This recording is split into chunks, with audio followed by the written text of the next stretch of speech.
Basement Bunch is back in town. But we're gonna have fun on this episode. Yay! You sound really thrilled. Tell me all about it. I fucking hate Disney. Look, the horse is twitching. Let me get my shotgun. That horse ain't gonna be moving no more. Because, hey, they revealed the title for the next Star Wars movie. Yep. Episode 9 is gonna be Rise of the Skywalker. Isn't he dead? I thought all the Skywalkers were dead. Okay, sure, technically Leia isn't dead. Yeah, they... Yet, but they pulled this sort of a cinematic necromancy on her. So, so I mean, she's gonna be out of the picture. Yep. And my Skywalker in-laws, Han Solo is also gone.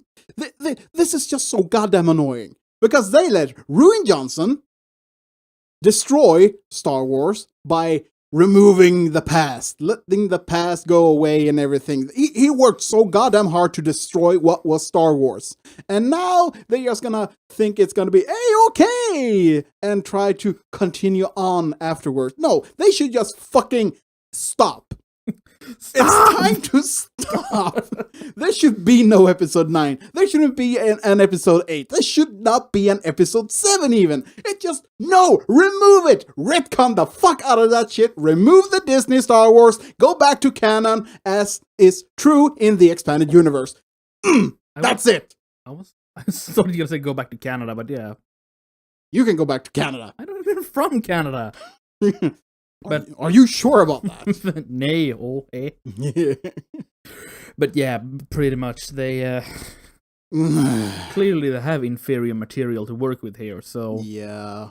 But also during the last couple of weeks we've gotten to know more and more about how Rian Johnson could even be able to destroy Star Wars the way he did, because he started writing the script for The Last Jedi even before Abrams made before The Force Awakens. Yeah, exactly. And Kathleen Kennedy is a clueless horse, to be just a clueless birdhouse. A tad. Nice. Yeah. But she had no clue. Yeah. She didn't know what the fuck was going on. And I don't even think she cares. She was only so much more interested in pushing and shoving her political agenda into Star Wars to actually care about what happened to the story, to the legacy.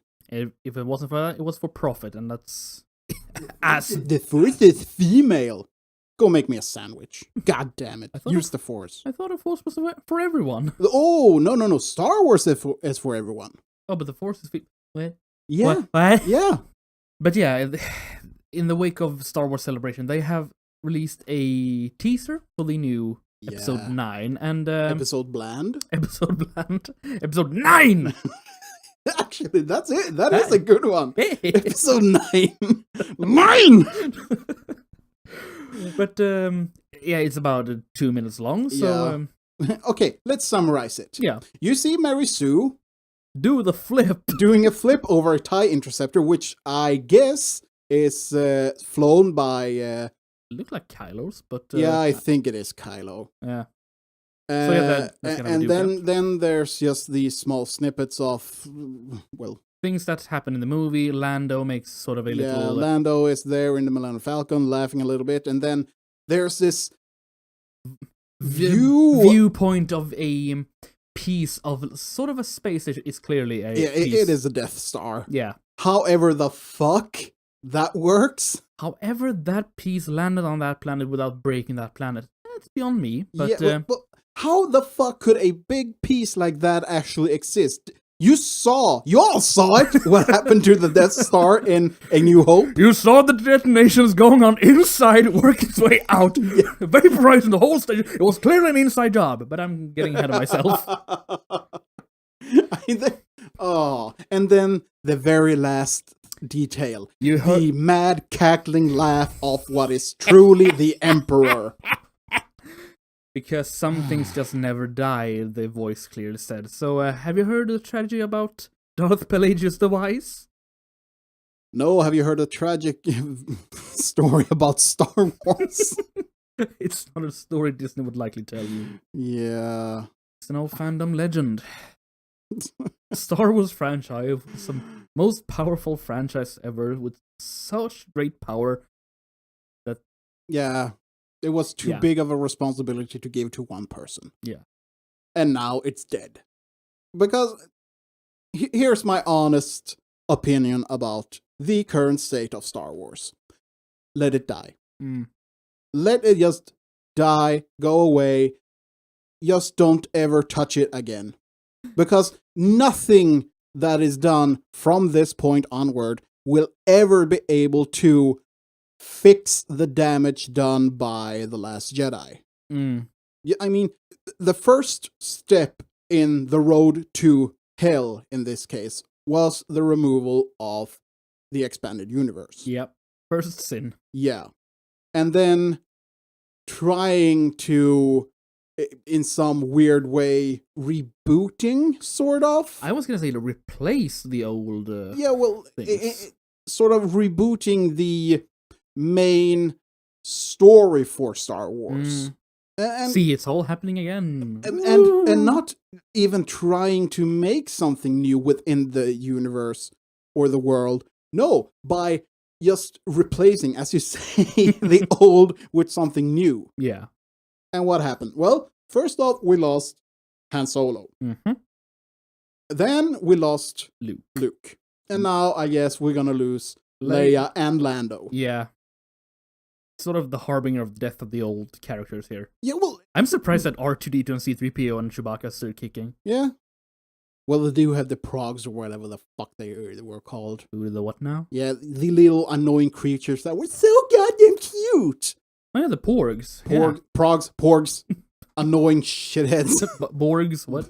The little cute Borgs. The little meat popsicles.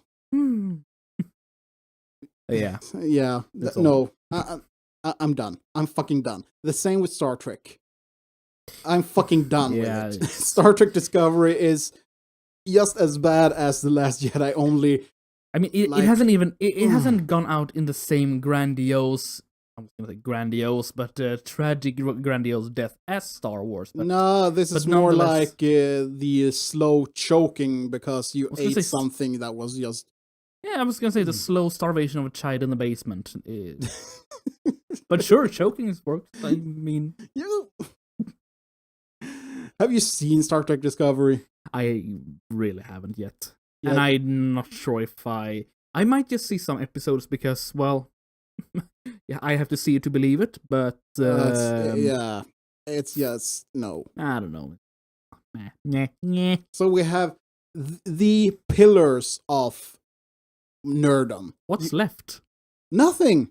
You had Star Wars and you had Star Trek. Those were the two great pillars of nerdom in our modern age. I feel like this is some sort of nerdom iconoclasm right here. Nerdish iconoclasm. They come in and just destroy the old culture to build up their new. Yeah, destroying all the old icons and... Because they are heretical and all that. Yeah, exactly. That is more or less what happened. They burned it down, and now they're trying to build a new temple, and no. They're trying to make their own little Tower of Babel, but... Actually, if we're gonna make some comparison to old religions, it would be like... you know the Egyptian pharaoh that tried to bring in monotheism? Atom? No, something?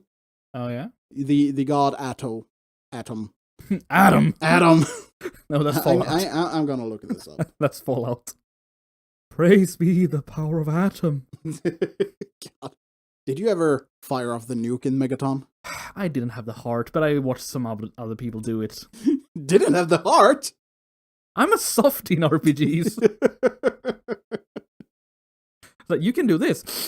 But I would feel so bad. So you're telling me that you never even tried? Maybe I did? I guess I'm gonna have to go back and... You have to do it. I have to... Standing in Tenpenny Tower, looking out, seeing the mushroom cloud going up. Yeah. But it was Akhenaten, the pharaoh that tried to...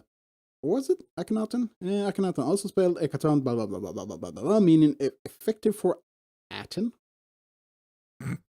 Known before the 5th year of his reign as Amenhotep the Fifth, meaning Amun is satisfied, ancient Egyptian pharaoh, 18th dynasty, ruled for 17 years.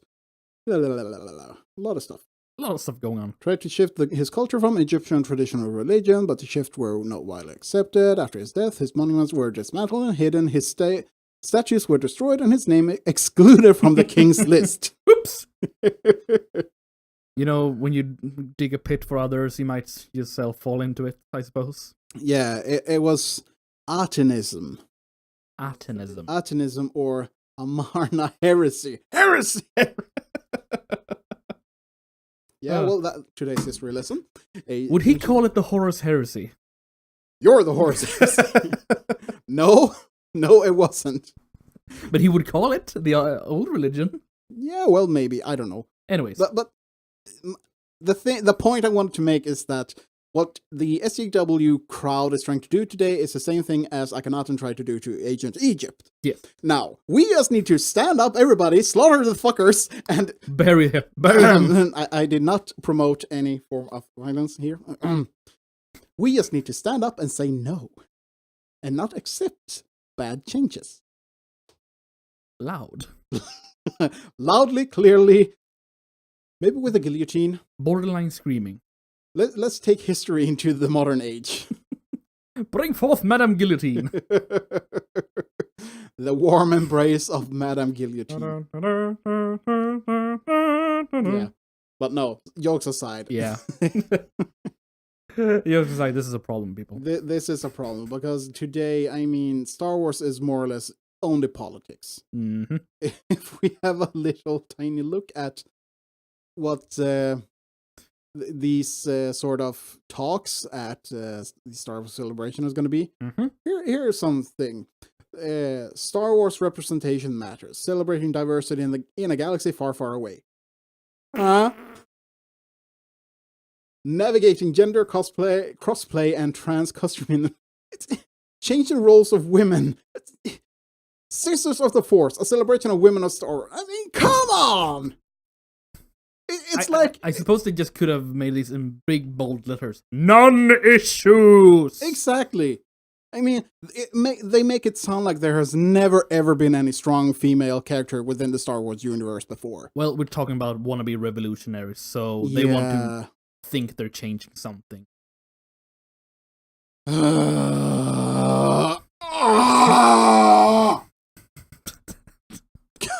That's the sound of pure frustration.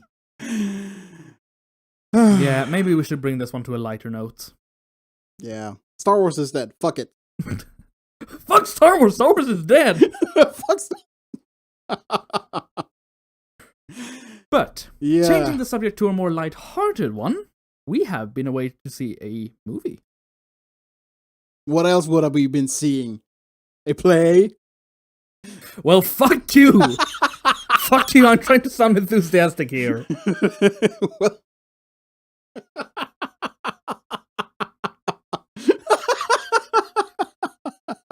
Take your time. Yes, we've been to the movies. Yes. Believe it or not, I actually am enthusiastic about this one. I'm just so goddamn tired about the whole Star Wars thing, so...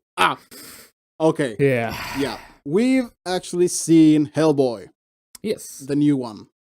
Nah, not to be confused with the old one. The old one at the cinema. What? What you never know. Let's go with that one again. Nah, fuck that. Yeah. Fuck all that. Actually, fuck the old one. Yeah, basically. So we're gonna do this in sort of two parts. Mm-hmm. One that is a non-spoiler sort of overlook a review, and then we're gonna go all spoiler-tastic and just go deep within the movie and details and stuff like that. But don't worry, we will make a sound when that happens. Yeah, it's sort of like the turn the page sound you did a couple of exactly. It sounds like a turkey. Strangling a turkey. I'm gonna go strangle the turkey. Don't strangle the turkey. God. You make the weirdest noises. Yep. Okay, so, Hellboy. Yeah. initial thoughts. I found it very entertaining, actually. Mm-hmm. Because trying to make it overhead, it was very Gory. yes, actually, it was very gory and much action. Yeah. Really high tempo, which sometimes a little too high tempo. Yeah. It sort of went sometimes. Yeah.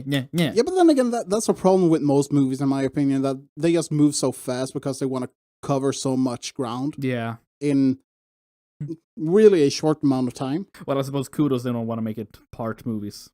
Yeah, exactly. Part 1, part 2, yada yada yada. Yeah, well, I think it was just I was about to say run-of-the-mill action movie, but I mean, it was your standard action movie. Yeah. It had some light element. It had some more spectacular elements.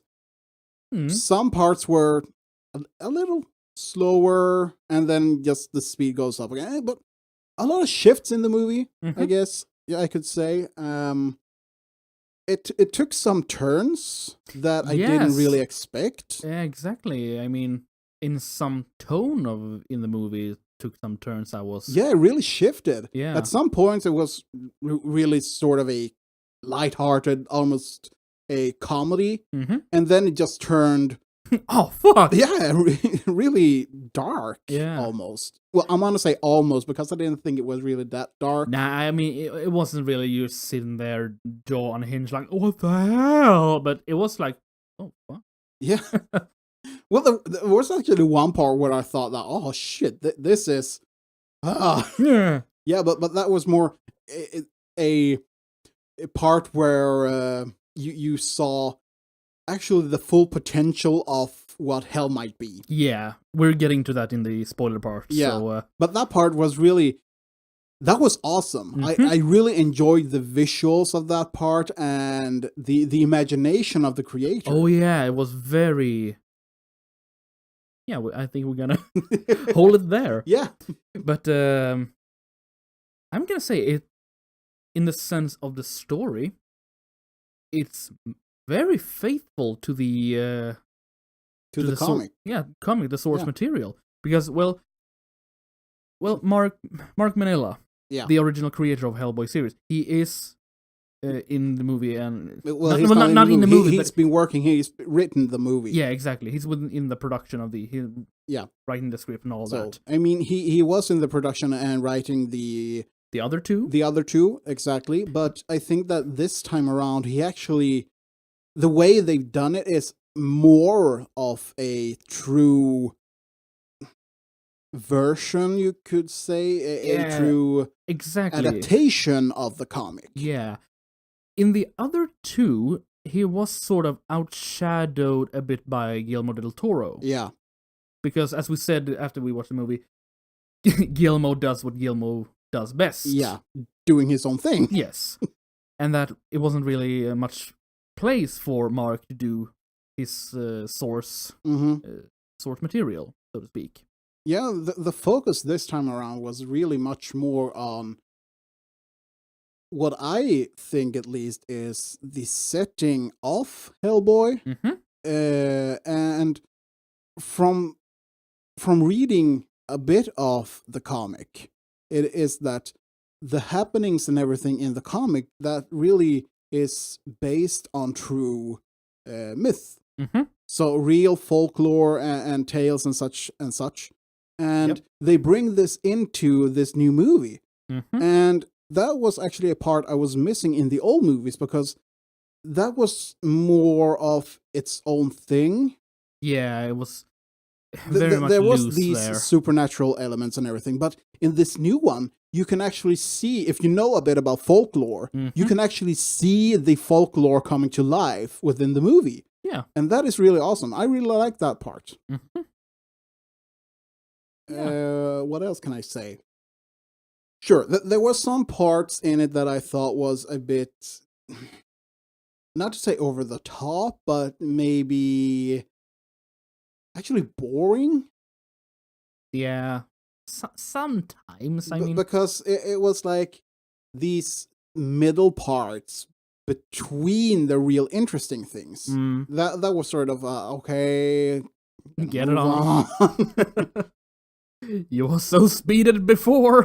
Why can't you be now? So, but yeah. And coming to the acting, the way that Hellboy is acted. I mean, David Harbour is a wonderful actor. Yeah, he does a really good job. Yeah. I think that he is actually doing a better job than Ron Perlman did. Yeah, I think so too. Now, some people might think that I am a blasphemer and you're pissing on the Perlman. Yeah.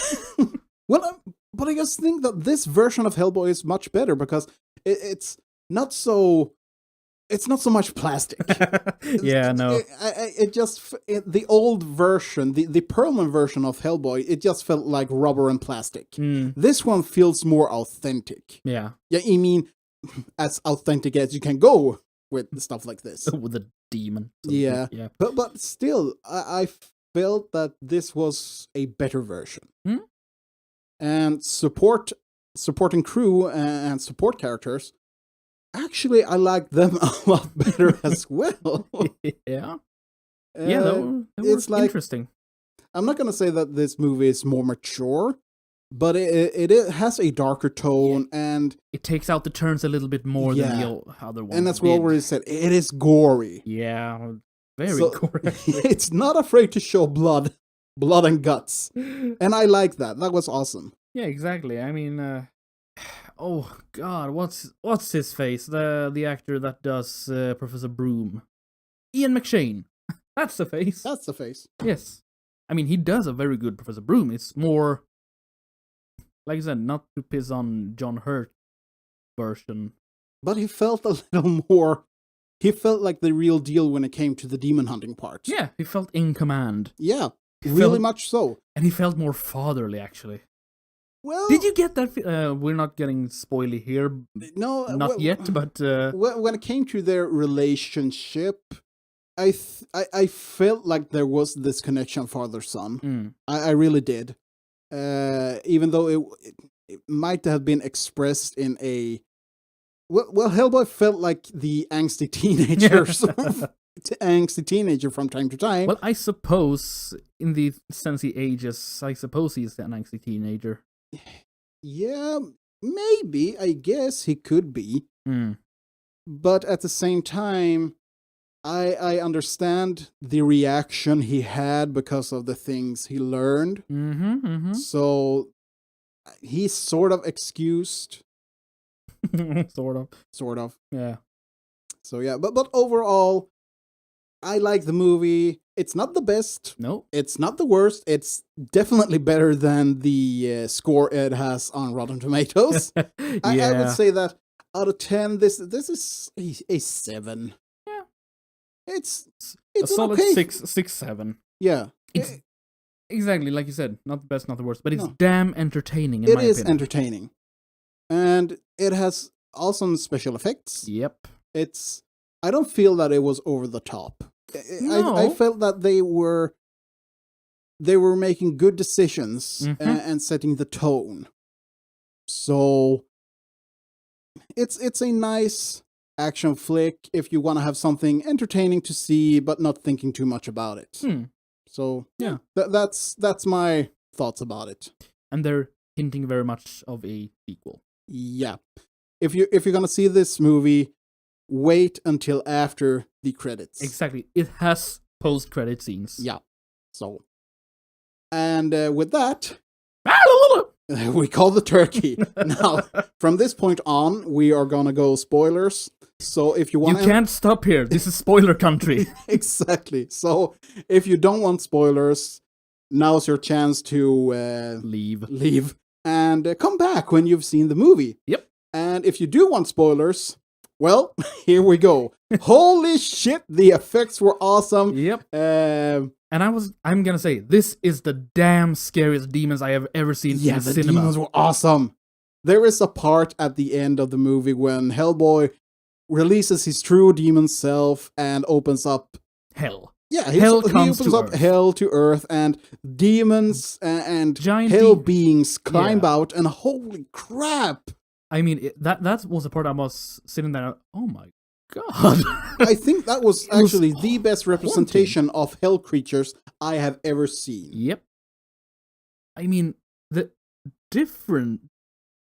I was going to say diversity, but yeah, the diverse looks of these things. Mm-hmm. Fantastic. And the imagination of it. Yeah. Now, sure, we forgot to talk about what's her face again? Mila Jovovich, her character. Oh, yeah, right. The Bloody Queen. Yeah, the Blood Queen. The old witch Nimue from the Arthur legend. Yeah. Is that actually from the Arthur legend? It is actually from the Arthur legend. Because if you know about the Hellboy comics, there's a lot of connection to the Arthur saga. Mm-hmm. And Hellboy is he's a descendant of Arthur. Yeah, exactly. It was... Arthur's mother it was lay with a demon. No, it was more like Arthur had a daughter, and a daughter, and a daughter. Yeah, the daughter. Yeah, daughter. Until was...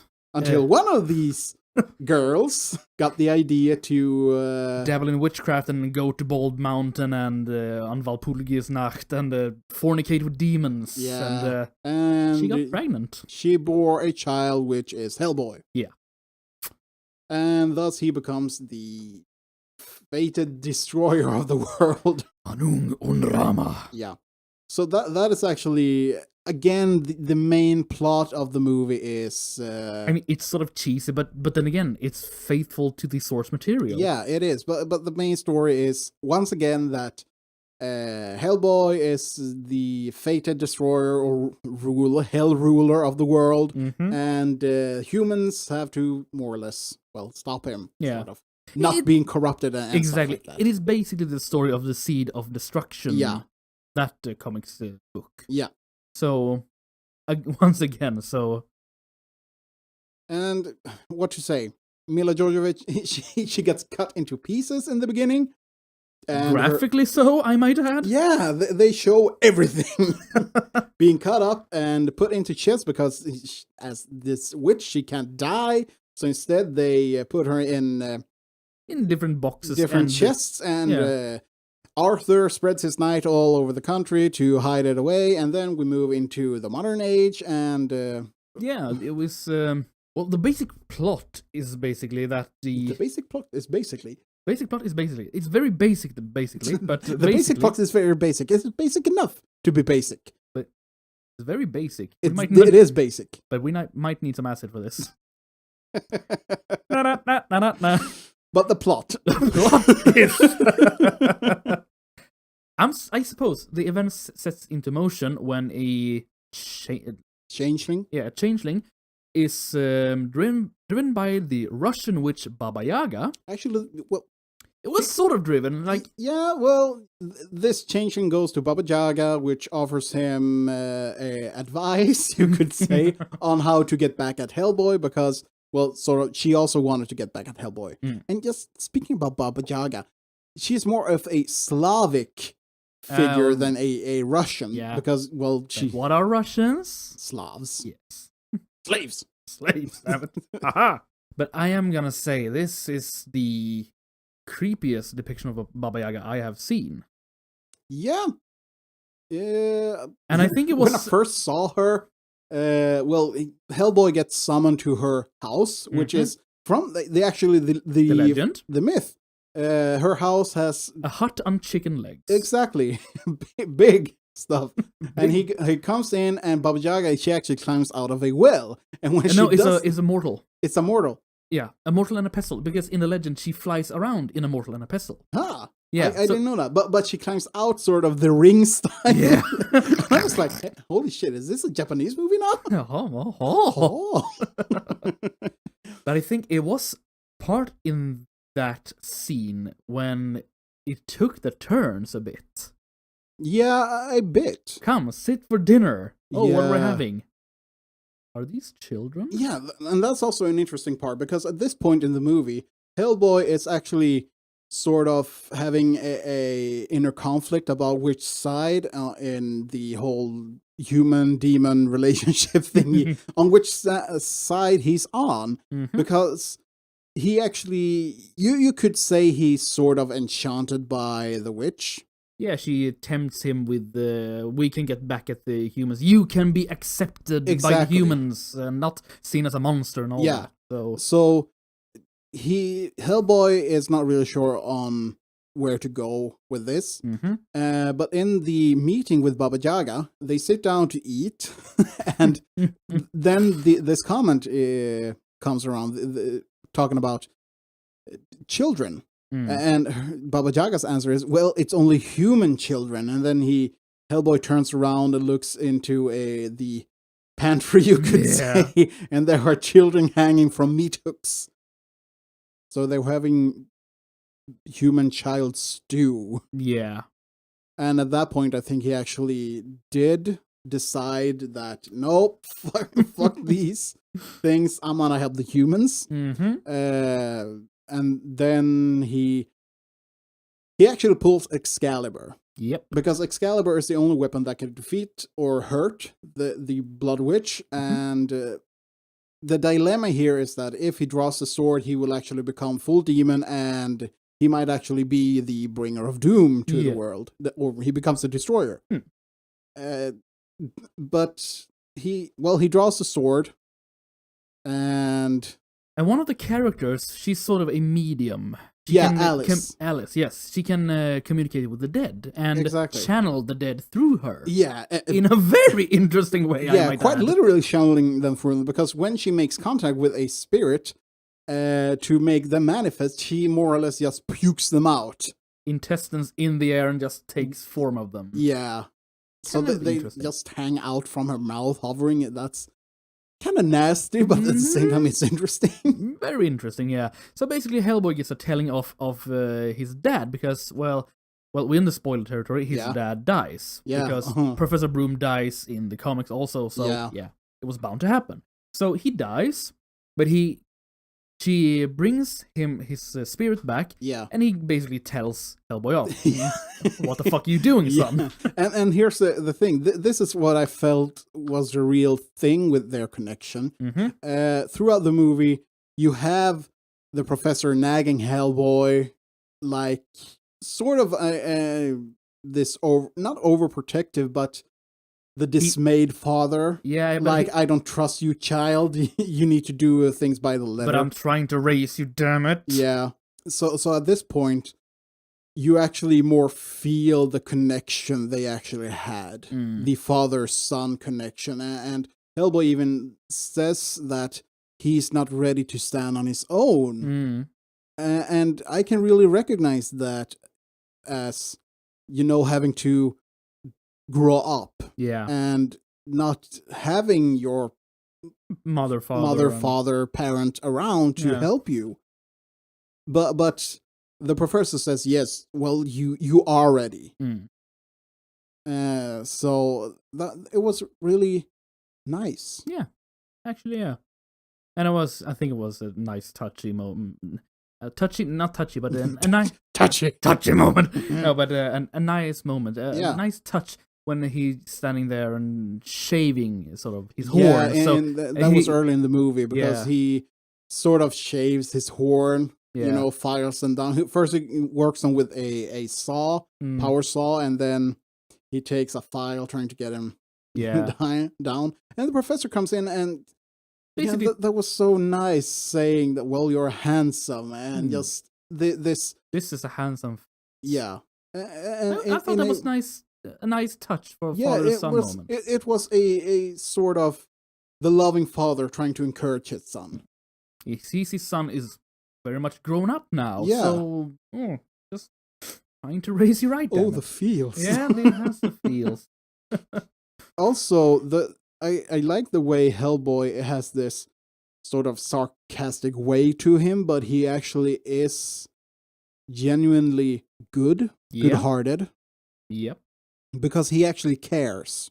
He cares enough to actually cry when someone he thinks of as a friend dies. And having remorse. Yeah.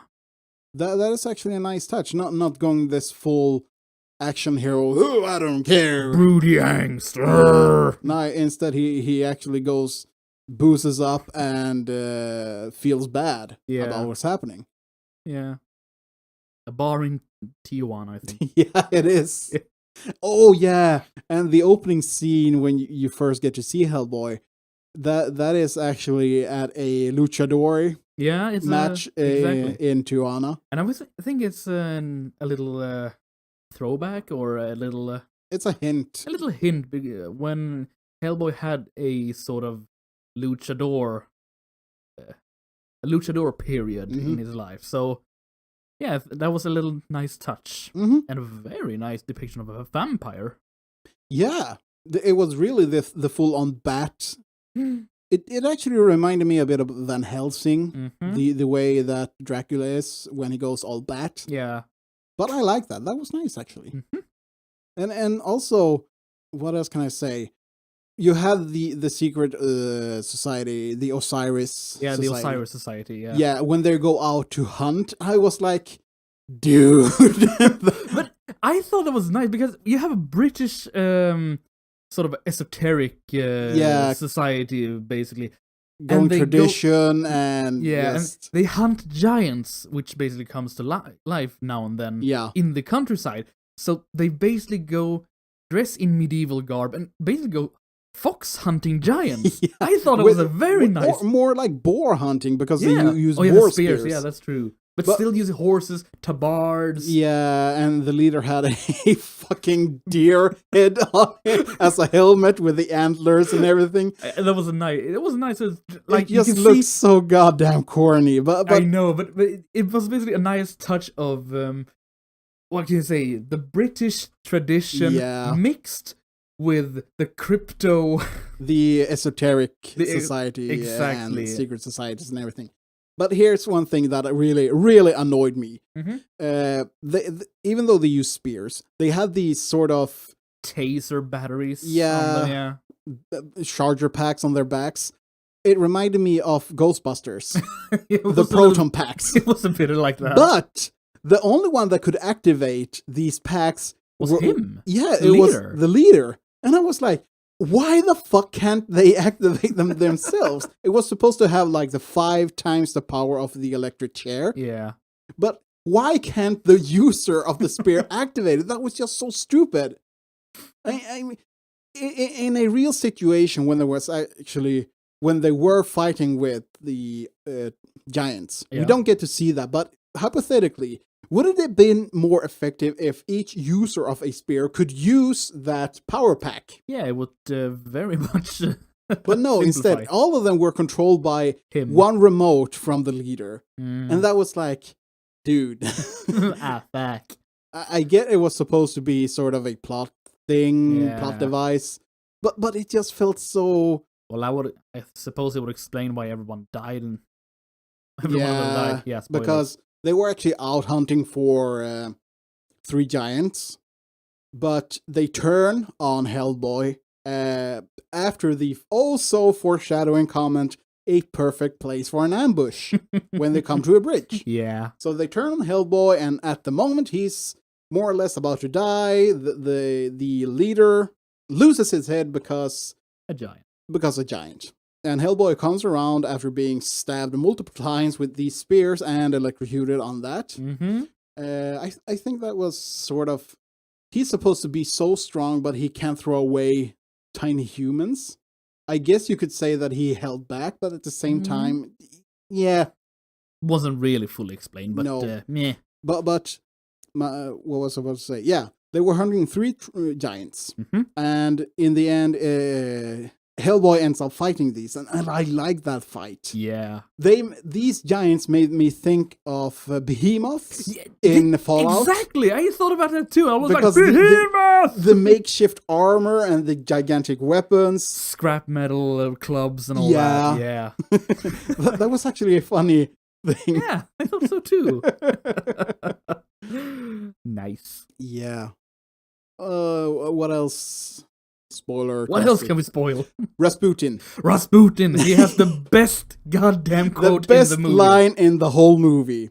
Idi nachwi. Because we get to see Lobster Man. Yes.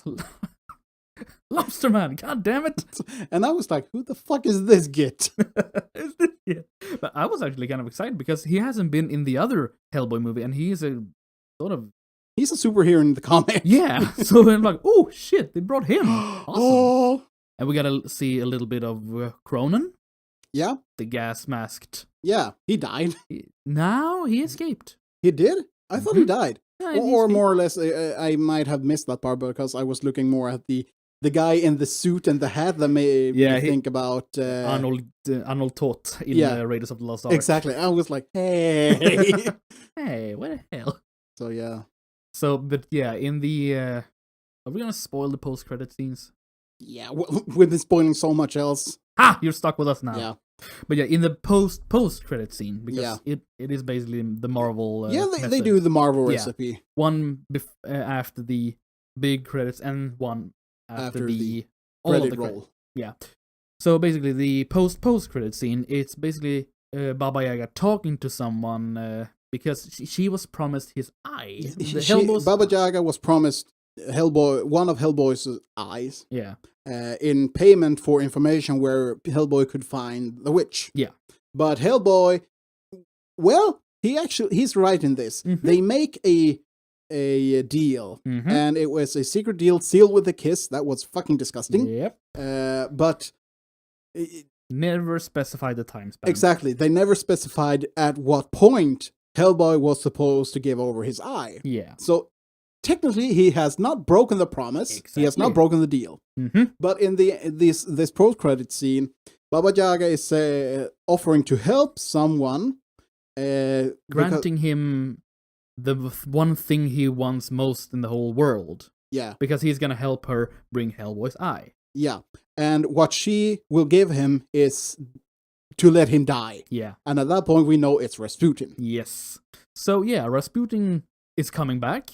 Yeah, and then if they make a sequel, which we'll have to see. Yeah, because in the first credit, the end of the movie, basically the last scene, we see them find Abe Sapien. Yeah, exactly. After they kill the witch, and sort of 6 months later. Yeah, there is this jump to 6 months later, and that scene, I like that. Yep. And they have what was his name?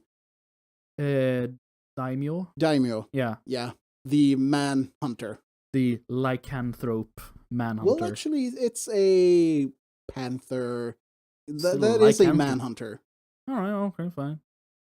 but yeah, a were panther, werecat. Werecat. Yeah. Werekitty. But that scene was actually nice. So there is the maybe to a sequel. There is material for a sequel. Yep. Which would have been awesome, actually. Yeah, I would like to see more. Yeah. But if we're gonna believe the critics, yeah, well, credit. Yeah. Well, I guess we just have to wait and see if enough people go and see it. Because, to be honest, this movie should actually work pretty well for the normies. It's just enough action, just enough story plot for the average person to just have a good time. Yeah. And there's no politics. Thank fucking God. Yeah, there is no politics, and that is so goddamn nice. At one point, there is only one comment in the whole movie that made me react. But that could easily pass as a joke. Exactly. Because it's in the last scene, and Alice makes a point about, another boys' club, because they end up finding another secret society. Yeah, it was the Osiris Society at first, and then it's something. Yeah. Well, another secret society that made the Osiris look like Boy Scouts. So that was fun. But she made this comment of another boys' club. And my SJW sense went like, what's this? But as you say, it just could just be an off-mark. Easily bantered. Yeah. And to be honest, it actually fits. It is sort of a boys' club. Yeah. So, yeah. But it is by definition a boys' club. Yeah. So, yeah. So, but there's nothing else that I actually really had a reaction to. No, me neither. So, that's all well and good. Yeah. Sure, okay, Alice had a sort of tad of Mary Sue to her, but well, nah. Yeah. In some instances, maybe yes, but but it was easily balanced. Yeah, it worked. Yeah. But another thing that I actually got a bit annoyed with was that Hellboy got his ass kicked fairly easily. Yeah, from time to time. Yes, and I mean, it's one thing if he's been stabbed multiple times and stuff like that, sure. But directly after that, he actually fights the giants and utilizes his enormous strength. But when he fights regular humans, suddenly he's not that strong. Light tap. And all that. I guess. Like you said, it might be that he's holding back, but it isn't really explained. No. So, but I have no problem when he is actually going against a witch, because I mean, she is the powerful witch. Yeah, in the world. Her power is way superior to his dormant demon form. So yeah, but overall, it was an enjoyable movie. I thought so too. Mm-hmm. I recommend people go see it. If you want to have a good action flick, just have a nice story to see, I recommend it. There was some humor in it, some nice jokes. I mean, his sarcastic style was really nice. There was a little bit of banter. And overall, it's an okay movie. All in all, a wholesome movie. Yeah, go see it. That's my recommendation, actually. Yeah, hashtag me too. And there you have it. Oops. Oh, God. It's fucking late now. You're fucking late. I'm here! Yeah. But I think we've actually said what was to say about the subject. Said what wanted to be said, yeah. Exactly. Anything else we want to add to this wholesome experience? Cheeseburger? That was an iceberg. That was an iceberg. Yeah. Well, I hope you've enjoyed our banter. Insane homeless ramblings. Exactly. Like the maniac on the corner, running around looking for stuff. Like that. So, what are your thoughts about our subject? Yeah. The pessimistic what do you subject? think about the whole Star Wars thing? Are you going to see this episode 9? Mm-hmm. 9? And for you who has seen the Hellboy movie, what were your thoughts about Hellboy? Yeah. Did you like it? Did you hate it? Were you fucking with it? Did you not see it? Were you fucking with it? Yeah, please tell us. Yeah. You can always get in touch with us on Twitter. Both of us. Yep. The main handle is @DRHpodcast. Yep. You could send a mail if you want to. dead.red.herring@gmail.com. Rolls on the tongue, doesn't it? Yes, it does. Like something else. You can send us mail. You can send letters. Magnus hate mail. I can make a wallpaper out of it. You can build a wall. I can build a wall. Yeah. And you can find our stuff on most podcasts. Yeah, basically. Spotify, iTunes. Spotify, iTunes, Red Circle, Public Radio, iHeartRadio. Wherever you find podcasts, you might find us. And it's a site Public Radio. We're not on Public Radio, so to speak. Yet. Someday. Someday we might. Actually, I want to do radio. That would be fun. Interesting. Yeah. But, yeah, that's it. Fuck this. Fuck this. Fuck this. Fuck Star Wars. Fuck Star Trek. Let it die. Let it burn. Let's do something new and exciting that is not corrupted by politics. Yeah. And skateboards. Shag horses. Get away from the horse. No. But yeah. Get out, everybody! Bye-bye.